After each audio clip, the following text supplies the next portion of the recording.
We already covered the oocyte part excellently. So the question that I was asked to answer was when best to cryopreserve and how. So basically, as it was also described in the morning, we know that there are two main cryopreservation techniques. One is the slow conventional freezing, which had been used in the literature for a long time, a more established technique. And the second one is the more novel technology, vitrification, which had been especially very attractive within the last decade. So again, very briefly, the main technical difference between slow freezing and vitrification would be the way how they try to maintain the cellular integrity of the cells that we are cryopreserving. In slow freezing with programmable temperature decrease, extracellular ice crystals are formed around the cell to maintain its viability, whereas in vitrification, with the assistance of more concentrated cryoprotectants, a glass-like shape structure is formed around the cell to protect its viability during the rapid temperature decrease. So we can cryopreserve embryos starting from the pronuclear stage up to the blastocyst stage very successfully. Even the blastocysts that complete the hatching procedure are known to be well surviving after cryopreservation. So during my lecture, I will first start with the clinical outcome, and I'll try to answer the first question that I was asked to address, which is which method is more successful for embryo cryopreservation, slow or vitrification? And then after trying to find out which technique is more successful, I will come up to the second question, which stage provides better results with the best cryopreservation method? And then I'll briefly mention about perinatal outcome, the other advantages of vitrification, and then I will end up my talk with safety and future directions. And during presenting the clinical trials, as the time is limited, I will mainly try to mention about the prospective randomized trials or the meta-analysis, as these are the types of studies that are most likely the ones that will change our routine practice in our clinical embryology laboratories. So to start with the pronuclear stage freezing, if we do a literature search on pronuclear freezing, we'll see that not many laboratories do prefer freezing their embryos at the pronuclear stage. The majority of the laboratories that apply pronuclear stage freezing are the ones that are forbidden by the legislation, countries like Germany and Switzerland. So far, there are no prospective randomized trials comparing slow freezing and vitrification for pronuclear stage embryo freezing. However, this was a large series of embryos. Even though it was a retrospective series, I wanted to include it because it contains approximately 6,000 vitrification versus approximately 2,000 slow-cooled embryo comparison. And as you can see from the parameters that were examined, the survival rate, the cleavage rate, blastocyst formation, and the percentage of blastocyst cryopreserved rate was better with vitrification. So even though there are no comparative trials, more and more we started seeing the clinical laboratories applying vitrification also for pronuclear stage embryo freezing. So at least based on the current data, we can say that these two techniques are equivalent in terms of clinical outcome. So as Giovanni also mentioned about this consensus paper, which was organized by and published by the Alpha Society on cryopreservation key performance indicators and benchmarks. So if we look at the KPIs for pronuclear stage embryos, these KPIs would be morphological survival and competence expected by the consensus group was around 70%, whereas the benchmark targeted would be 85%. And for cleavage rate and embryo developmental rate, it is expected that they would be similar to their fresh counterparts. And for implantation rate, it should not be less than 30% of what that specific center obtains with the fresh embryo transfer cycle. So coming to the cleavage stage embryos, this was the first meta-analysis which was published in 2008, and there were only 3 trials that were included in this study, and the primary outcome was the post-cold survival rate, whereas the secondary outcome was embryo developmental see, the survival rate was significantly in favor of vitrification. However, because of the insufficiency of the pooled data, the developmental details of the embryos, as well as the clinical outcome, implantation and live birth rate were not feasible. A year afterwards, another meta-analysis was published for cleavage stage embryos, and in this meta-analysis, not only the survival rates, but also the blastocyst development was observed. And as you can see on the first table over here, there were 4 articles that were included. Actually, the largest series came from our group, which was included in the meta-analysis. And as you can see, the survival was again in favor of vitrification. And for blastocyst development, there were only 2 studies that were included. And again, the blastocyst formation favored vitrification for cleavage stage embryo transfers. It was difficult to comment and compare the clinical outcome because there were only 2 studies that compared the clinical outcome, which they found no difference in terms of clinical pregnancy rates.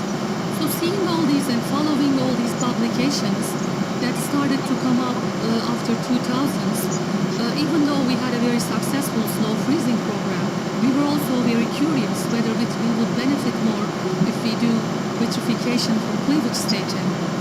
So at the beginning, to understand this, what we did was a prospective randomized trial, and on the first part of this study, we investigated the blastocyst development between the embryos that were cryopreserved by either slow freezing or vitrification. And in the second part of the study, we tried to determine whether slow freezing and vitrification have different effects on human cleavage stage embryo metabolism. The first part of the study was held in our own laboratory, whereas the second part was held in Denver, Colorado, in David Gardner's research lab. So if you look at the parameters over here, the outcome parameters, as you can see, the cryosurvival rate and the percentage of embryos that were fully intact, blastocyst formation, good quality blastocysts, and the percentage of blastocysts that were able to start hatching on day 5 were much better with the vitrification technique. And the most striking point that we observed in here was the percentage of fully intact embryos, which in our hands with the slow freezing never exceeded 50%, whereas with vitrification it was significant, it was approximately around 80%, which was high. So when we look at the metabolic analysis graph over here, pyruvate uptake was as the major nutrient of a cleavage stage embryo was studied. And as you can see from this graph, the pyruvate uptake of vitrified embryos was significantly higher when compared with their slow freezing counterparts. So as a follow-up of these comparison, we clinically started applying vitrification, and in this study there were 73 patients who were included. And as you can see, we had a very high cryosurvival rate, 92%, and the number of fully intact embryos after warming was again very satisfactory, 70%. We vitrified the embryos on day 3. So at the time, we warmed them the day before. So we expect them to be at the morula stage on the day of embryo transfer. And as you can see here, the morula rate was also very high. With a mean number of 2.3, we had a very satisfactory, again, ongoing pregnancy rate of 45, which was not very different than what we obtained with the fresh embryo transfers. And out of these, during this study, there were 8 deliveries which showed no congenital or neonatal abnormalities. So continuing with the literature data, this review data was published in 2010. It compares 6 different randomized trials. In 4 of these studies, vitrification was compared with slow freezing, whereas in 2 of them, ultra-rapid freezing was compared with slow freezing. And in this study, their meta-analysis indicated that embryo vitrification is superior to slow freezing in terms of embryo survival, clinical pregnancy and ongoing pregnancy rates, as well as implantation potential. And even though the data was limited, the ultra-rapid freezing was also inferior to slow freezing as well. Of course, by that time, this study ended by commenting that more studies are needed for neonatal outcomes and congenital abnormalities. So this was one of the latest studies. It's the prospective randomized trial, which was published in 2014. And as you can see, there were three different groups, two vitrification groups versus slow freezing groups. And when we look at the outcome parameters, the percentage of survived embryos, the percentage of fully intact embryos and cleaved embryos were significantly better in both vitrification groups when compared with the slow freezing group. There were significantly higher number of transferable embryos, most probably due to the fact of higher cryosurvival rate in the vitrification group. Despite the differences in the number of embryos transferred in vitrification versus slow freezing, there were no significant differences in terms of implantation rates and live birth rates. But the authors comment that statistically, to have a significance, they needed more than 2,000 embryos. So this was a comment that came out by the authors. This is not a comparative study, but I wanted to include, as this is one of the largest series in the literature, which comes from the EV group by Anna Bobo, and it was published in 2012. As we can see, for cleavage stage day 2 and day 3 cleavage stage embryos, the survival rate as well as live birth rates are very satisfactory. Most probably, they're not different retrospectively when they compare with their fresh transfer results.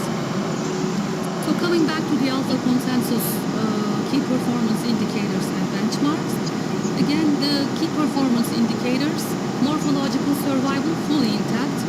As you can see, both for this KPI as well as for morphological survival, more than 50%.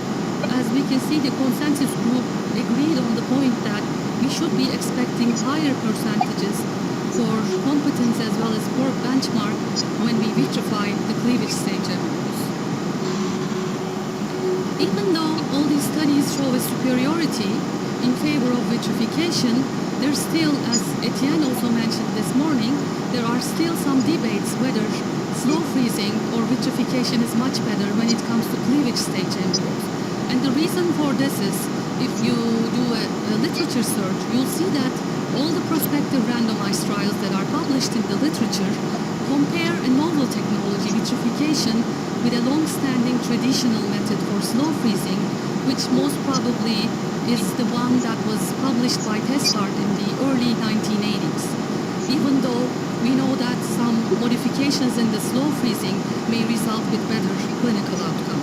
So most probably, to come up with a definite conclusion for cleavage stage embryo transfers, we would be needing more prospective trials that would compare modified slow freezing with vitrification techniques. So if we come up for blastocyst stage, again I'm coming back to the same meta-analysis by Lotradi. As you can see, there were only 2 studies that were included in this meta-analysis, and the primary outcome was the post-op survival rate, and it favors vitrification also for blastocyst stage.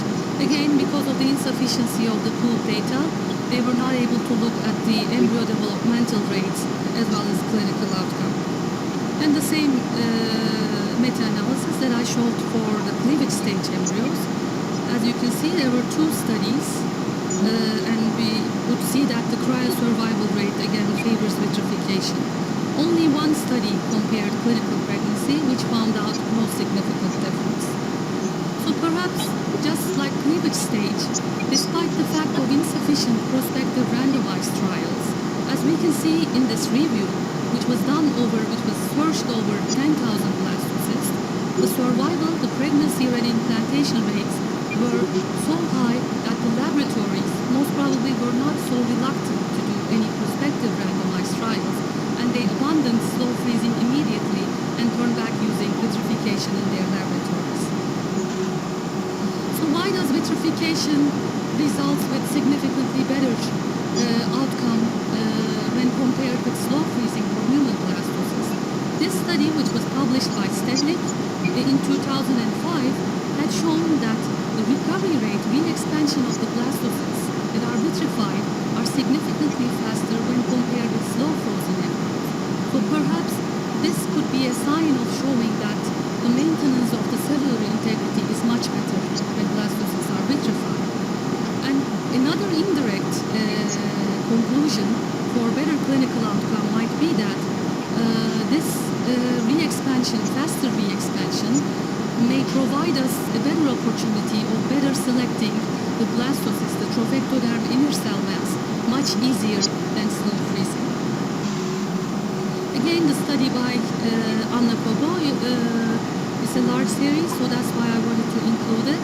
As you can see, for day 5 and day 6 blastocysts, the survival rate is over 90%. And the live birth rates, again, for day 5 blastocysts, a little bit higher than compared to day 6 blastocysts. But as we can see, the live birth rates are very satisfactory. Another large series came up from the Brussels Free Group by Lisbeth Van Loot. Most probably she's in the audience. And this was done on 760 patients. And as we can see here, it resulted also with very successful percentages, as you can see. Survival for day 5, approximately 80%, with 70% for day 6. And the ongoing pregnancy rate for single embryo transfers was 14%, 20% for double embryo transfers, with a 14% implantation rate for day 5 and 13% for day 6. Most probably the reason the differences between these percentages is related with the patient population, because the study by Van Loot only included infertile cases, whereas the study by Kobo, the majority of the patients were donor cycles. So that's why maybe the results were a little bit higher. Very recently, in 2014, a population-based study was published in Human Reproduction, and it was held on a very large series of patients. As you can see, it was approximately 50,000 fresh blastocyst transfers, 13,000 slow frozen, and 20,000 initiated vitrification and warming cycles were included in the data analysis. The primary outcomes were clinical pregnancy, miscarriage, and live birth rates, and they also investigated the perinatal outcomes, the preterm deliveries, low birth weight births, small for gestational age, large for gestational age births, and perinatal mortality. And this study had clearly shown that vitrified blastocyst transfers results in significantly higher clinical pregnancy and live birth rates. When we look at the perinatal data, very interestingly, in the singletons after blastocyst transfers, the risk of being born preterm and the risk of being born low birth rate and the risk of being SGA was significantly lower when compared with their fresh counterparts. I will come back to this point later on once again. As this is a population-based study, it was held on a large series of patients. It was obvious to have a lot of confounding parameters, and to adjust the confounding parameters, they applied a multivariable regression analysis, and after this adjustment, as you can see, the towed cycles results in transfer, clinical pregnancy rates per towed cycle as well as for embryo transfer, and live birth deliveries per towed cycles and embryo transfer were significantly higher when vitrification was applied for blastocyst stage embryos. So the alpha consensus meeting, if we come up and investigate the blastocyst competence and benchmarks, as we can see, the KPIs that were suggested, the survival rate and transfer rates, as we can see, in both in competence and benchmark targeted, again, it is expected to have higher percentages when vitrification is applied. So, after trying to answer the first question, the clinical outcome, which stage is more successful for freezing, I'm coming to the second question, which stage is more successful with vitrification? Would the patients benefit more with cleavage stage, embryo freezing, or blastocyst freezing? Well, to investigate this, the first thing that I tried to look at was the latest Cochrane data, which was published in 2012. And I looked at the meta-analysis of the cumulative pregnancy rate, as I was mainly focused on the results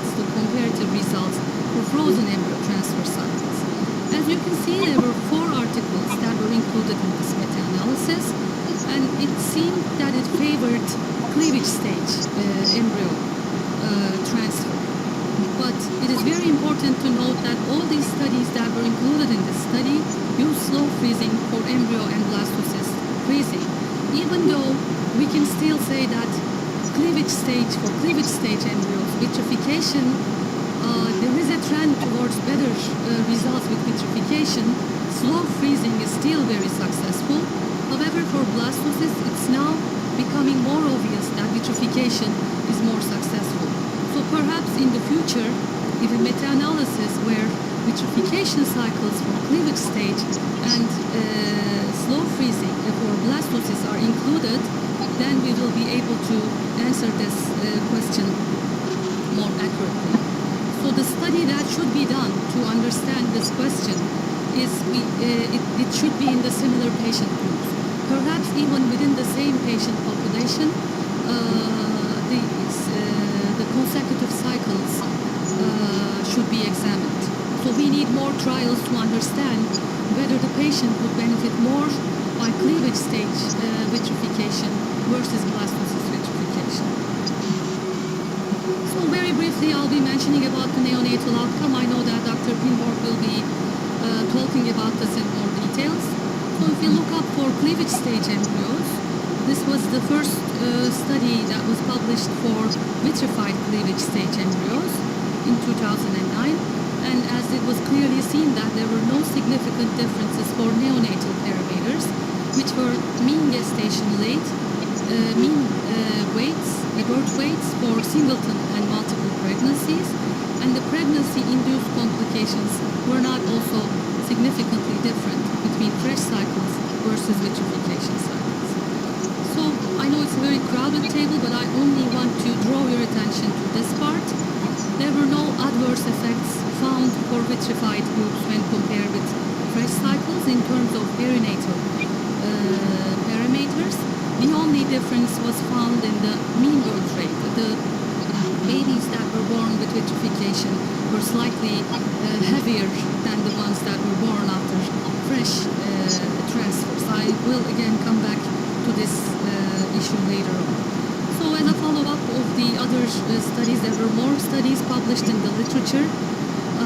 The one published by Cato in 2012, there were no adverse effects in neonatal outcomes, and there were no significant differences found in the study in large gestational age. However, controversial to the results of Cato, the study by Liu in 2013 had also shown that the birth weight was higher in the vitrified group when compared with slow or fresh embryo transfers. Perhaps they didn't present this as a concern. Is it a concern to have a large baby born, or opposite, is it an improved perinatal outcome? So this is for, of course, exploration. So a very elegant study by Dr. Pinborg. I'm sure she will be mentioning this in details, so I'll pass very briefly. Even though we knew that there was an issue of a large baby syndrome with the slow frozen embryos, we didn't know whether this was related to any paternal factors or the cryo technique. So this study was done to understand whether any of these confounding parameters are the results of large baby syndrome. What they found out was that singletons after frozen embryo transfer have an increased risk of being born large gestational age, and this could not be solely explained by intrinsic material factors, as it was also observed in sibling pairs. As I showed you the vitrification trials before in the previous slides, this happens to be an issue also for vitrification. So perhaps it's not connected with the maternal factors, it might not be related with the cryo technique, so we still need to understand how cryopreservation, any of these techniques, affect early embryo and placental development and intrauterine growth environment should be definitely further explored. I'm sure Dr. Pinborg will be explaining this in much more details and much better. So if we come up to the blastocyst perinatal outcome, the first trial that was published was in 2005, and as you can see in this study, there were no significant differences when fresh blastocyst transfers were compared with vitrification cycles. And also the major and minor birth defects were not significantly different. And afterwards, there were more studies coming up in the literature supporting the same idea that vitrification has no adverse effect on blastocysts. So this was a review study which was published by Venner-Holm in 2009. Even though it didn't contain a control group, if we look at the perinatal outcome over here, we would clearly see that there were no significant, adverse effects of the vitrification technique. What about the babies born with blastocyst vitrification? Are they also heavier in terms of birth weight, just like the cleavage stage embryos? This study, which was held on 106 vitrified blastocysts, 200 fresh blastocysts, and 200 slow frozen embryos, had shown that there were no significant differences between the groups in terms of gestational age, mortality, or birth defects. However, after adjustment for parity and BMI, birth weight was significantly higher in singletons born after transfer of vitrified blastocysts as compared with other transfer of fresh blastocysts. So again, there was a trend towards higher mean birth rate after the transfer of vitrified blastocysts, just like the cleavage stage embryos. Again, other studies that were published in the literature, the Aflatonian study was in the same conclusion. The vitrified blastocyst babies were heavier. The Cato study for blastocyst group also reported that they were higher in birth rate. However, the methodology of the study was quite confusing, as the majority of the vitrification group were blastocyst transfers, whereas fresh were cleavage stage embryo transfers. Another very recent study, which was published in 2014, Infertility and Sterility. As we can see, again, for vitrified born blastocysts, they are 145 grams heavier than the fresh counterparts. Should this be a concern? We still do not know the answer to this question, but this author, just like the Leo study, had also included that this should be considered as an improved neonatal outcome, especially for patients who have the risk of preterm delivery. So, large baby syndrome is not the only question that we still couldn't find an answer for vitrification or slow freezing. What are the other concerns that we have regarding vitrification? When it comes to slow freezing, we are all aware that there are some case reports showing delivery of healthy babies after prolonged period of cryostorage. However, we still do not know how long an embryo can remain frozen and result in healthy live birth. Even for slow freezing, we do not know this exactly. And in vitrification, we know that fast cooling and warming, the supercooled liquid turns into a glass state where molecules are solidified in a disorganized, unstable state, and no energy is released and entropy does not increase. So this is a physical fact. Maybe perhaps Barry might comment afterwards about this physical fact, because we're not very familiar about these physical facts as a clinical embryologist.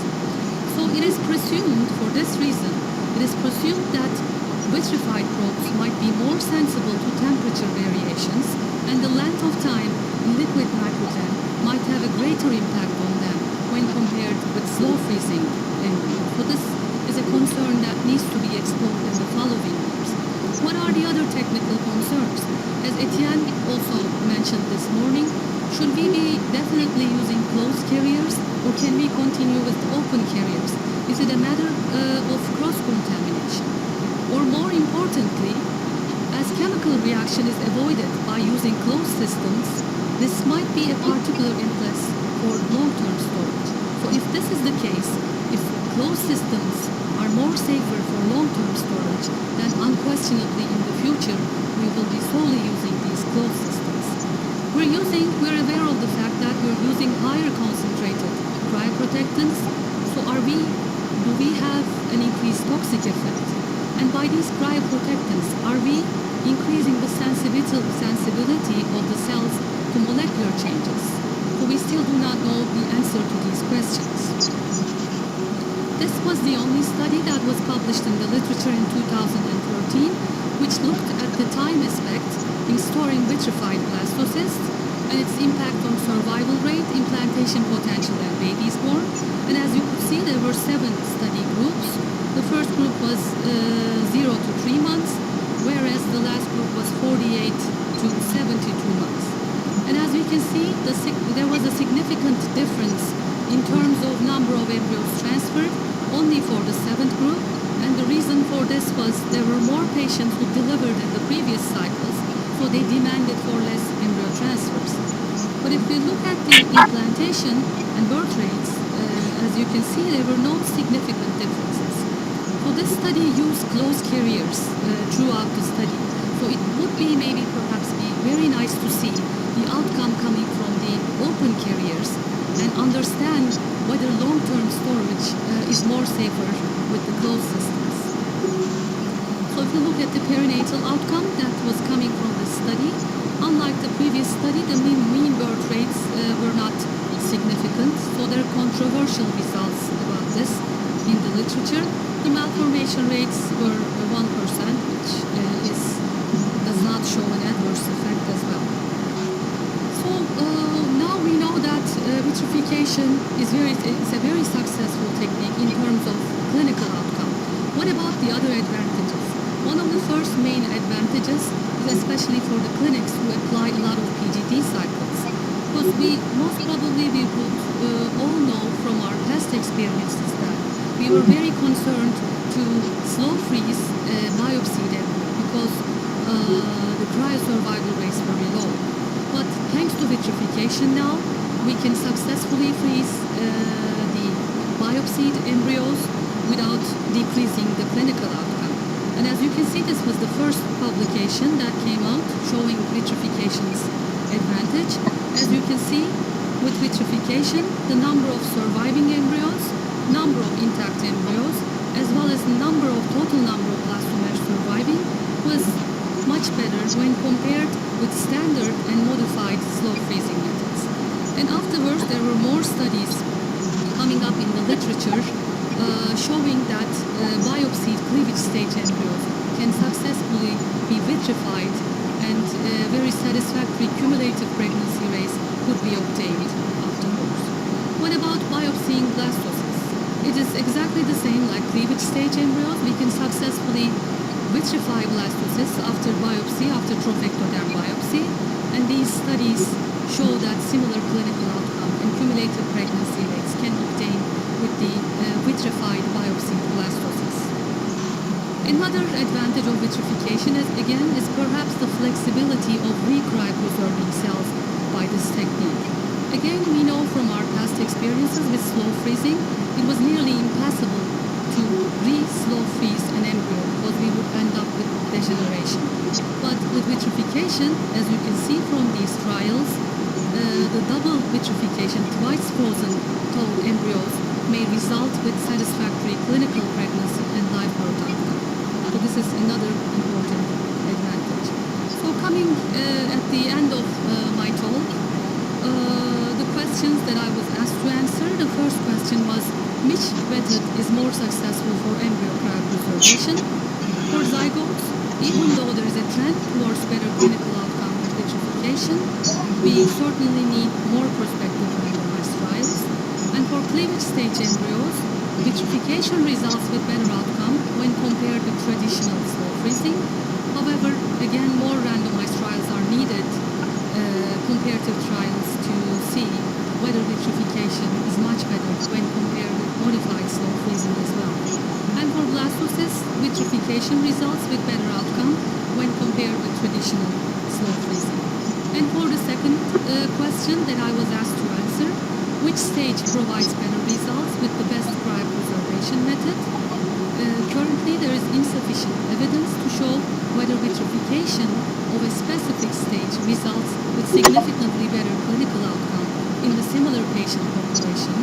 Perhaps sibling results to be examined within the same patient's consecutive frozen embryo transfer cycles. So we need more prospective randomized trials to come up to an accurate answer for this second question. Even though it seems vitrification results with very successful clinical outcome, as I addressed in my previous slides, there are still some concerns that we need to figure out.